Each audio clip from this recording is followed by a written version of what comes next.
Mimi familia kwangu ni kama dhahabu. Nesi wa kwanza alimletea taarifa akamwambia kwamba mama umejifungua mtoto wa kike. Akakaa kama nusu saa.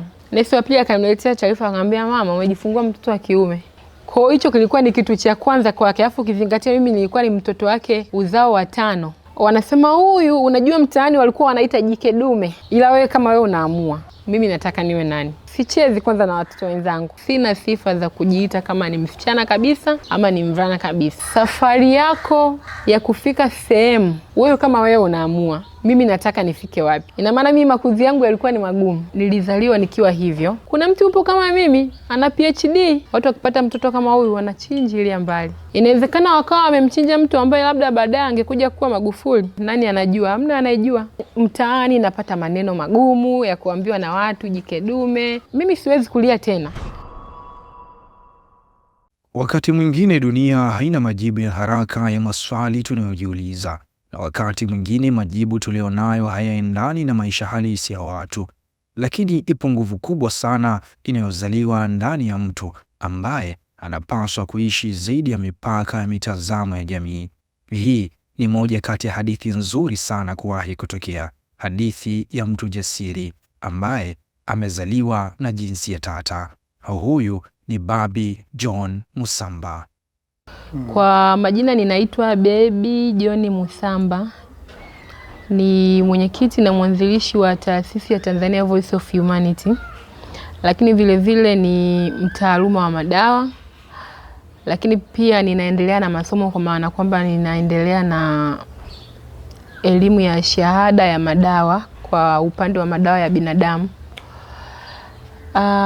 Kuhusiana na hali ambayo nilizaliwa nayo ama kujitambua kuwa nayo, mimi kama mimi nilizaliwa nikiwa hivyo, lakini kwa sababu ya malezi ya wazazi na kunilea kunifikisha katika taasisi za kiserikali kama vile hospitali, kwenda kufanya uchunguzi kwa ajili ya kutaka kujua kwa kina zaidi ni kitu gani ambacho kinaendelea ndani ya mwili wangu. Ndipo hapo nilivyokuja kukuzwa. Baada ya kukua, unajua kwa kawaida mtu unapokuwa tunakuwa kwenye jamii, na tunakuwa kwenye jamii ambayo utakutana na watoto, mtacheza, mtafanya nini. Kwa hiyo ilikuwa ni vyema na ilikuwa ni msaada zaidi kwa mzazi wangu kuniambia kwamba wewe umezaliwa na hali hii na unayo. Ili hata ninavyoenda huko kucheza anakuwa anajua kabisa huyu nampeleka kucheza, lakini anajua kabisa mimi niko hivi. Maana kwenye kucheza na watoto vile kuna ile hali kwamba zamani kulikuwa kuna michezo tucheze kibaba baba kimama mama. Mnaenda mnaoga, mnakaa wote. Pengine mtu angeweza labda kunishangaa na kuniona mbona huyu ukoje, yuko vipi? Kwa hiyo mzazi alikuwa ameniandaa kama kisaikolojia. Ananiambia kwamba wewe umezaliwa na hii hali na inabidi uwe unaishi hivi hivi. Na nakumbuka mama yangu katika mahojiano ya nyuma alikuwa anapenda kusema kwamba kila ninapoenda alikuwa ananifanyia monitoring au unifuatilia nyuma, kuangalia kwamba ninacheza na kina nani, nafanya nini kwa muda huo. Maana ilikuwa imefikia kipindi watu walikuwa wamama ambao ni wazazi wa marafiki zangu, kwa sababu walikuwa wameshaanza kupata hizo story za hapa na pale kwamba huyu mtoto yuko hivi, huyu mtoto ana changamoto ya maumbile ya viungo vya uzazi, hatimii kuwa mwanamke wala hatimii kuwa mwanaume. Kwa hiyo yupo katikati. Kwa hiyo unajua mtu akisikia hivyo ni kitu ambacho kwenye jamii yetu ni kama kigeni, kwa hiyo mtu anatamani anakuwa curious kufuatilia ajue what's going on hivyo. Nimeweza kuhudhuria warsha nyingi za hapa ndani lakini pamoja na nje. Kitaalamu watu ambao wanakuwa na changamoto kama yangu ya kuwa na mapungufu ya viungo vya uzazi, kwa Kiswahili sanifu yani hatujapata neno kamili la kuita, lakini kulingana na ile hali ya kuendelea kufanya kazi na hili kundi tumeamua kuita jinsi tata, kwa sababu jinsi tata ni mtu ambaye anakuwa biologically au physically unaweza kumuona mtu ni kama mwanamke, lakini biologically anakuwa hajatimia kuwa mwanamke au mwanaume. Na hizo variations za watu ziko zaidi ya 40 na kila mtu anakuwa na variation yake. Kuna kitu kinaitwa, nitaenda kitaalamu zaidi, 46XXY. Unamkuta mtu anazaliwa na chromosome 46XXY, Lakini katika hali ya kawaida tunajua kwamba yai likienda likikutana na mbegu ya kiume, ikiwa XX ni mtoto wa kike. Ikiwa XY ni mtoto wa kiume. Lakini sasa mtu anazaliwa na XXY. Ina maana tayari hapo huyo mtu ana nini? Ana kasoro. Ina maana kama huyo mtu ana kasoro, mtu anaweza akawa tu yuko tu hivyo, lakini hafikii ile reality kwamba yeye labda ni mwanamke au ni mwanaume. Ndio maana sometimes unaweza ukatembea huko kwenye jamii zetu, unakutana na mtu unamuona ana appearance ya mwanaume lakini mtu ana maziwa. Baada ya kujifungua nilipata taarifa mbili ambazo zilinipa utata kidogo. Taarifa ya kwanza, alikuja muuguzi aliyenizalisha akaniambia umejifungua mtoto wa kiume. Nilipofika Muhimbili kwa mara ya kwanza ndio nimeona ultrasound. Kumfanyia kipimo cha ultrasound, kila wakipimo anaona ni maji tu, kutafuta kizazi kile. Akasema umri wake bado mdogo, labda akiwa mkubwa anaweza akabadilika. Ikabidi wampime DNA. Wachukua kijiko wakakwangua mate mdomoni. Ile huwa inatoa majibu ya jinsia kama ni wa kike au wa kiume. Lakini baada ya kupima pia haikuleta majibu sahihi. Ikabaki jibu ni kwamba hatujui tuna mtoto wa jinsia gani. Basi tukawa tunatiana moyo hivyo hivyo. Ila mimi ndo nilikuwa muoga sana, nawaza kila saa. Mpaka nilikonda sana. Mwenzangu ananiambia usiwaze. Huyu mtoto tumepewa na Mungu. Usiwaze kabisa.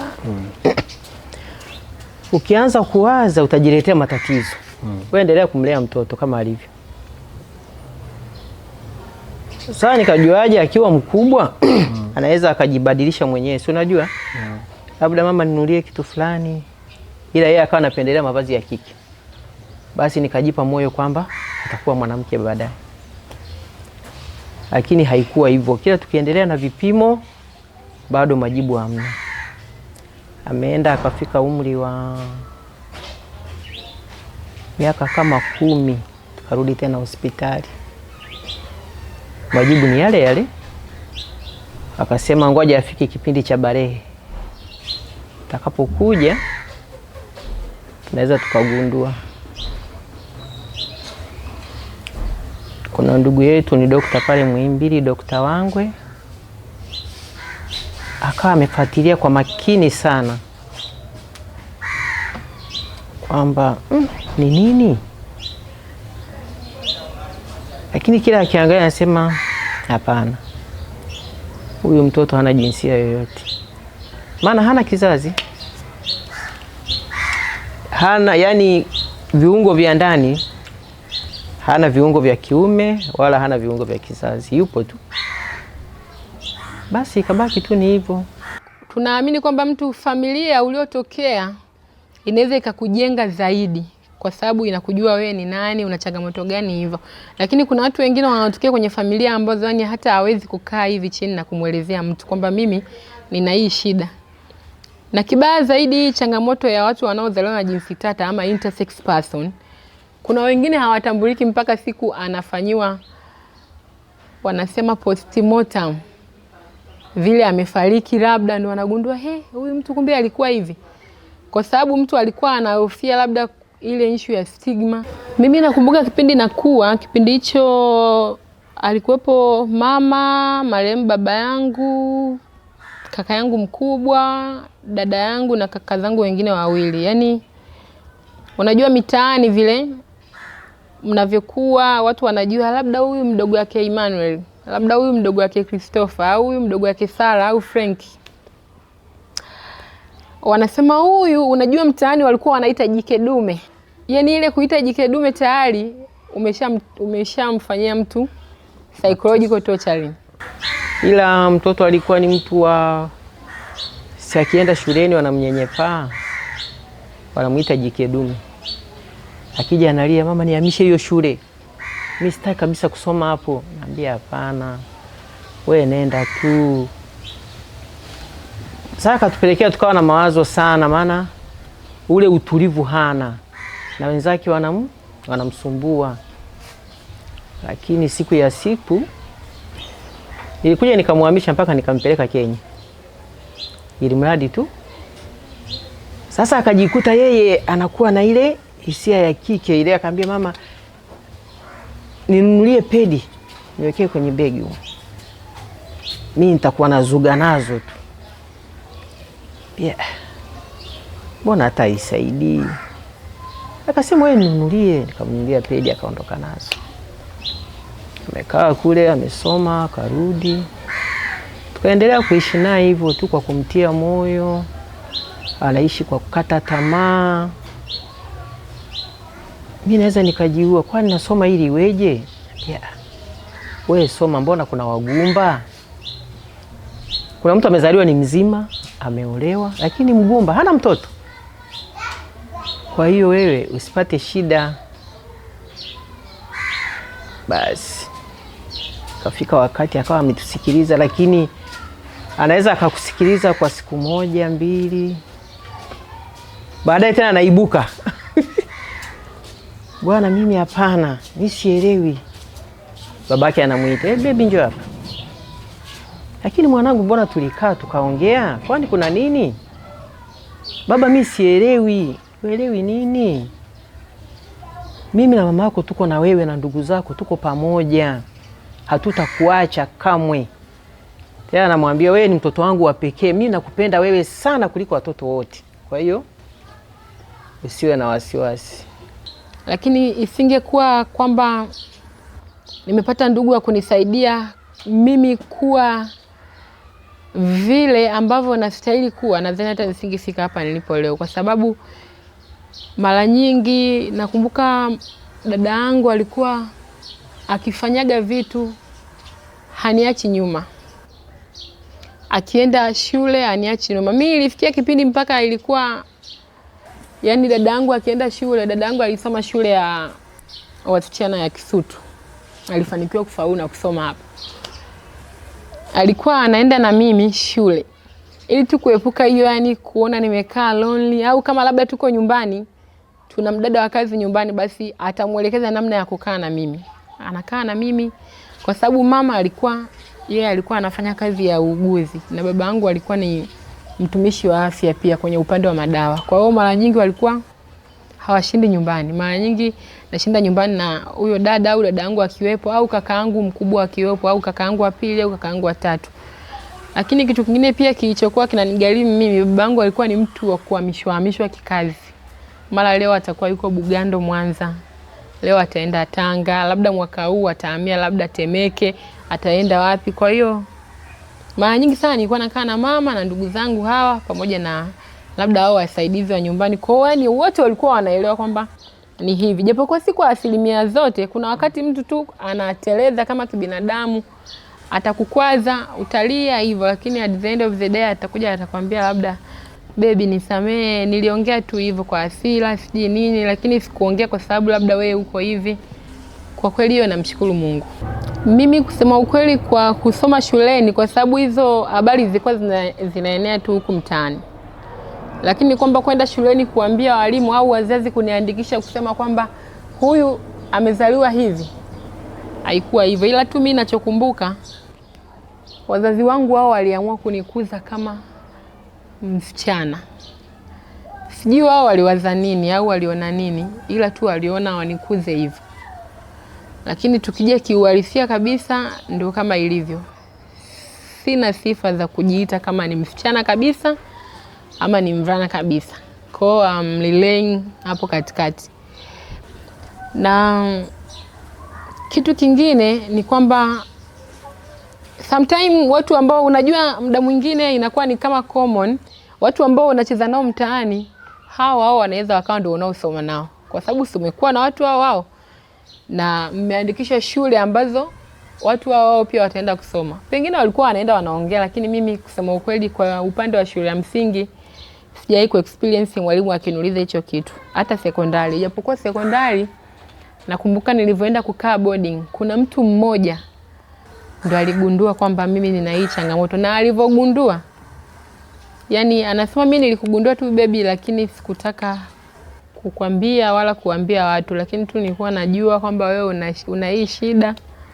Kwa sababu ili mimi kuepuka maswali mengi na watu wasiniulize kwamba baby wewe uko vipi, una shida gani. Ilikuwa nikitaka kwenda preps ile kusoma, maana tulikuwa tuna preps ile ya kuamka kusoma. Mnaamka saa 10, mnaoga, mnaenda kwenye maombi.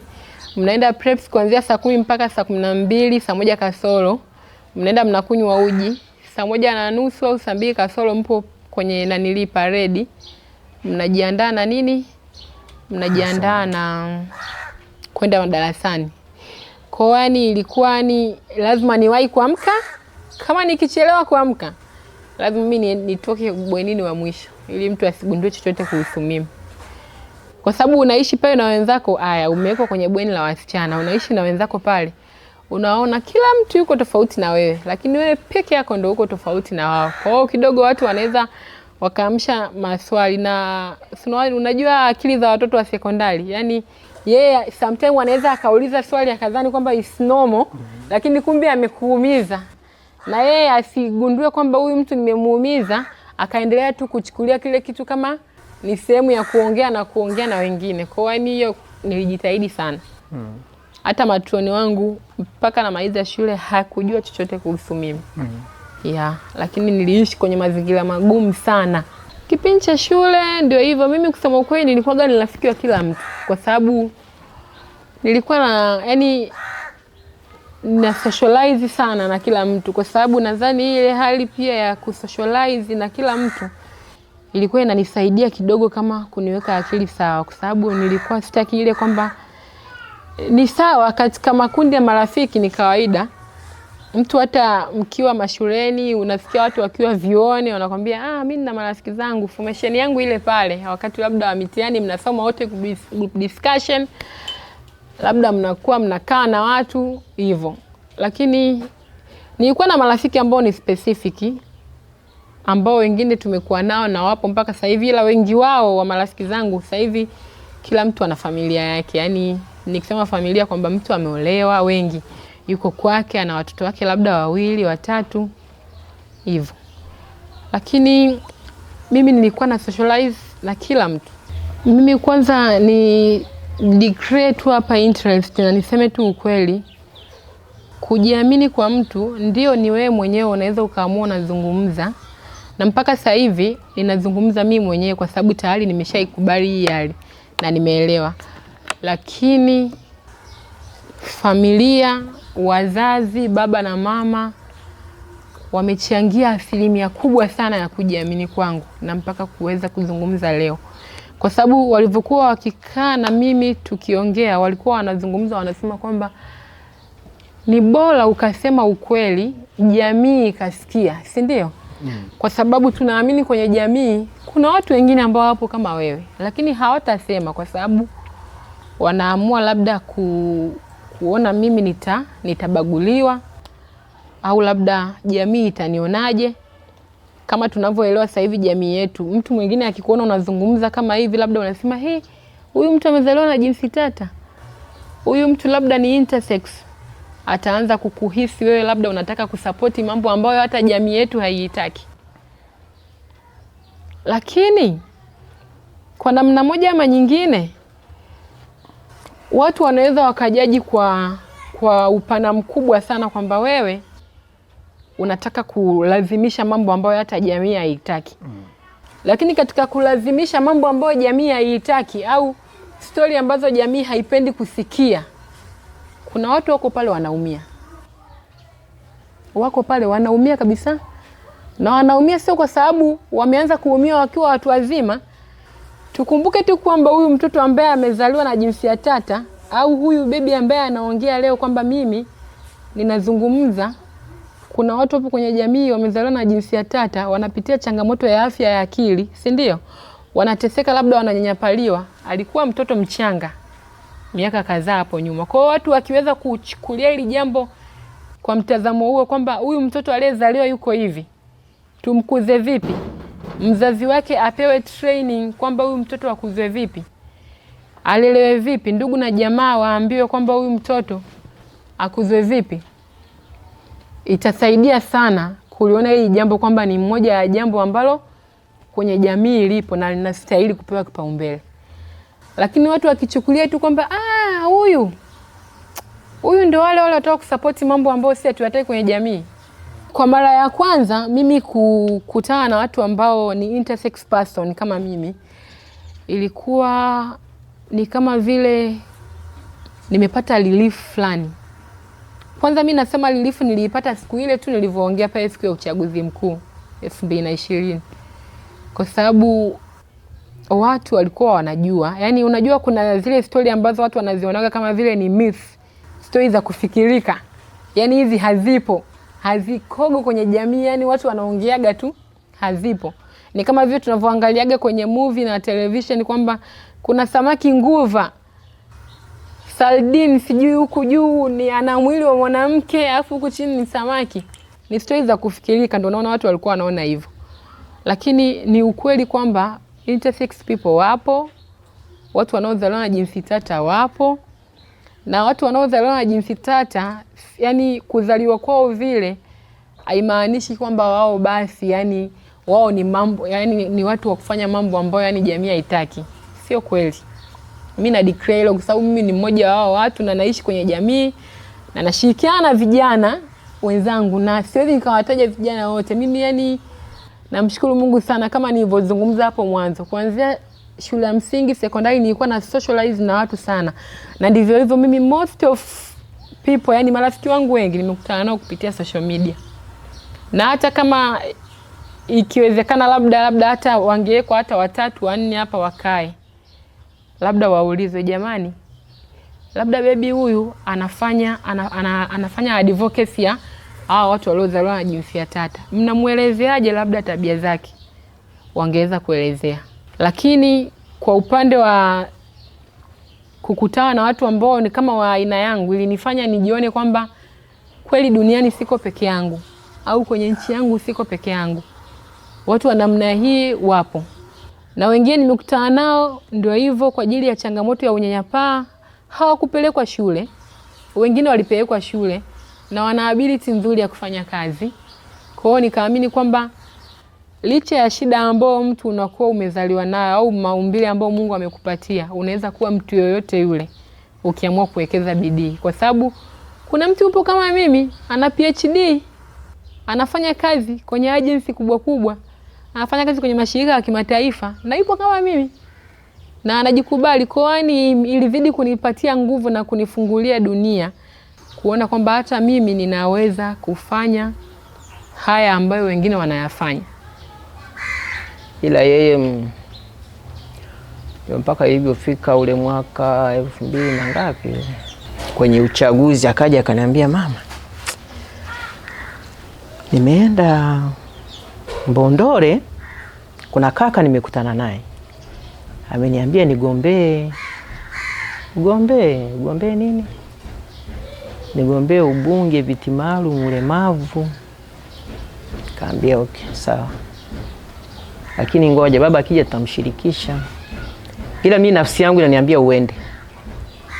Baba alivyokuja akasema, wacheni mtoto asome, bado sana, wewe soma, baadaye ukishamaliza masomo lakini mimi nafsi inanituma kwamba akienda, yani kama kuna mzigo atautua.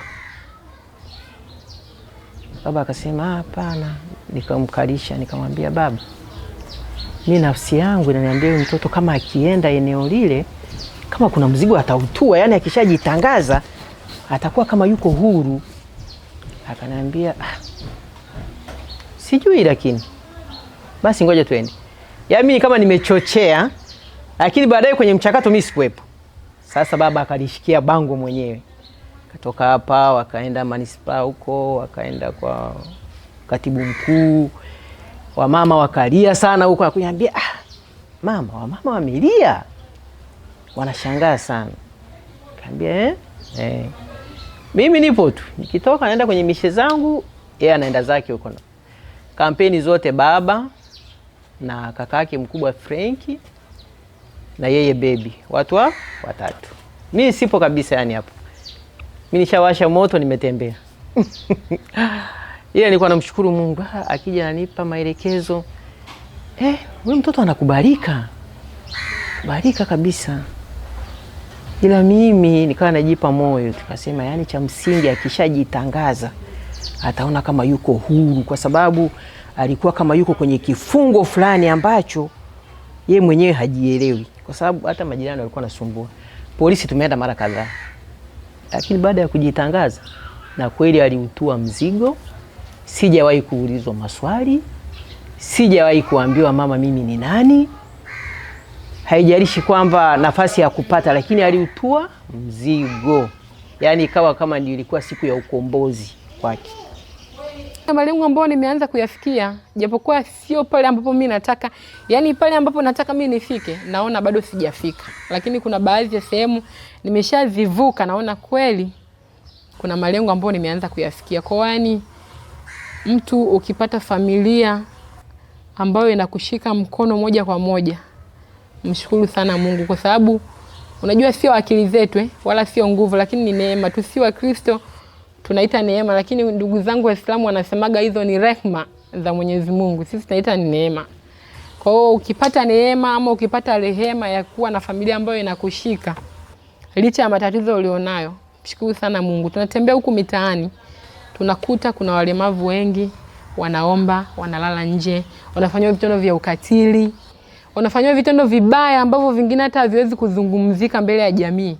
Lakini sio kwamba hawana familia, wanazo familia, lakini labda hawakuwapata wale watu ambao kwa lugha ya Kimombo tunasema yani resilient, yani kuwa ustahimilivu, yani kuwakubali wao kama wao. Ina maana familia ikikubali wewe kama wewe, ina maana wanajenga ustahimilivu na kwako. Kwa hiyo na wewe naye unakuwa mstahimilivu hata ukienda kwenye jamii. Ndio maana hata leo nina jamii ambayo ya watu wapo kama mimi. Sometimes unaweza kukutana na mtu anakusimulia story yake ngumu ya kukufanya ulie, uumie, lakini mimi siwezi kulia tena, kwa sababu nimeshajengewa ile hali ya kuwa na ustahimilivu. Lakini kujengewa hali ya kuwa na ustahimilivu haimaanishi kwamba nitaacha wale wengine ambao wanapitia hali ngumu. Inabidi nao wajengewe hali ya kuwa na ustahimilivu, lakini jamii kama jamii pia hiwatambue pamoja na ustahimilivu huu alionao. Mimi ujumbe wangu kwa siku ya familia duniani, Mwenyezi Mungu akikubariki ukapata familia ambayo inakuelewa wewe kama wewe ulivyo, kwa vile vitu unavyovifanya, mshukuru sana, kwa sababu ni tunu hiyo ambayo kila mtu anatamani awe nayo.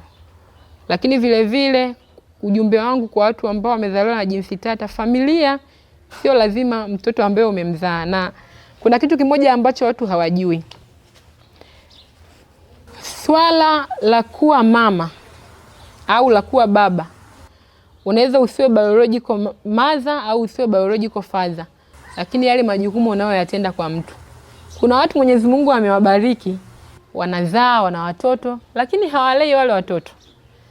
Kuna mtu yupo kama mimi, hajazaa, hana mtoto, lakini anabeba majukumu ya kulea. Yani unakuwa kama mzazi. Kwa hiyo being a mother or being a father is not all about gender, is a role. Yani majukumu, unabebaje kile kitu. Kwa sababu kuna mtu anajifungua mtoto anatupa. Tunashuhudia kila siku, tunapata taarifa huku kwenye vyombo vya habari, watu wametupa watoto majalalani, watu wanaokota, wanaenda kulea hizo kwenye Montessori, watu kwenye vituo vya watoto yatima. Kwa ni familia ni tunu.